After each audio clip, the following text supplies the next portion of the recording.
Yeah.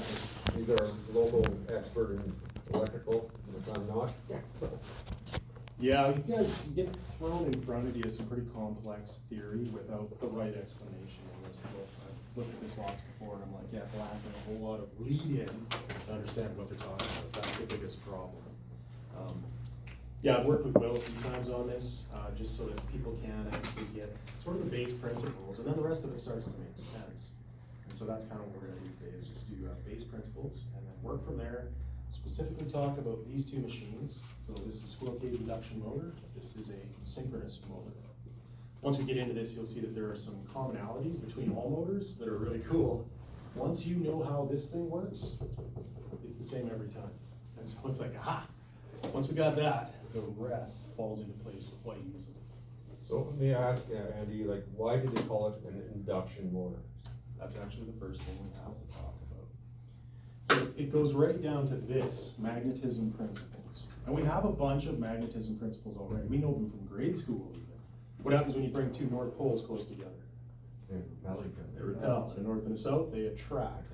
So we're just gonna put some point form notes for magnetism and then add to it what induction actually is. Because it's like, it's an induction motor, and you're like, okay, cool, what the hell is induction? So we gotta actually put that in first, because the rest of it then can be explained. And that's actually the trick with it all. So with magnetism, we do magnetism in first year in electrical, so we do a week on magnetism for all of the principles that I'm gonna show you right now in like 3 minutes. Now we do a bunch of labs and stuff to really sort of hammer in what that means, but what it really means is this: magnetism. We have invisible lines of force or magnetic lines of force. So I'm just gonna put that, invisible lines of force.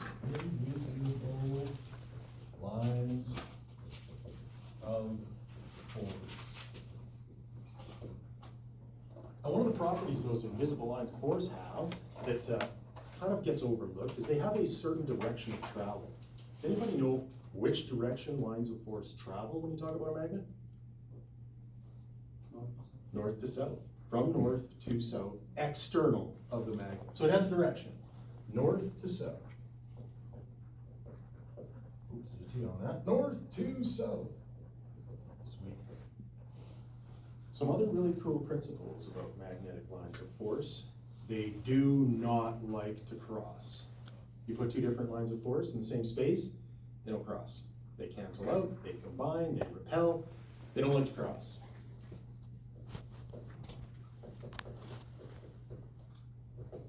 Don't like to cross.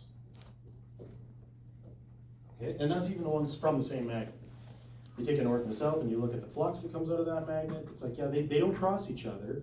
They concentrate and they equally space themselves out in a very uniform pattern through the air to get from one side to the other. So it's like, okay, it's cool. We can kind of visualize that. I'm gonna draw it in a minute here, but they don't like to cross and they equally distribute themselves.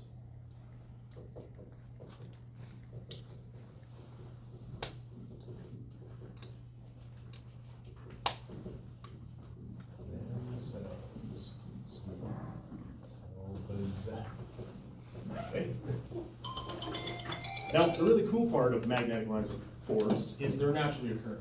We have them in magnetite. We have permanent magnet stuff that happens in. But the more cool part is, in the electrical world, we make our own magnetic lines of force. And we do it with an electromagnet. Who's heard of an electromagnet before? Absolutely. So I'm gonna put a star here, and we say electromagnet.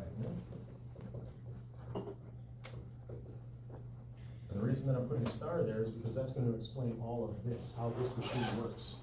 We decide when the field happens, where the field happens, and how fast it moves. That's what we decide when we talk about a machine. The cool thing is this: anything that matters in electrical training, so all 4 years of electrical training, the only thing that matters is understanding this. Because all the cool stuff that we do in electrical relies on magnetism to run. That's transformers, that's motors, that's solenoids, that's alternators. They're all magnetic machines. Lights, anybody can do lights. Residential wiring, anybody can do residential wiring. Simple. It's all resistive. There's no power factor.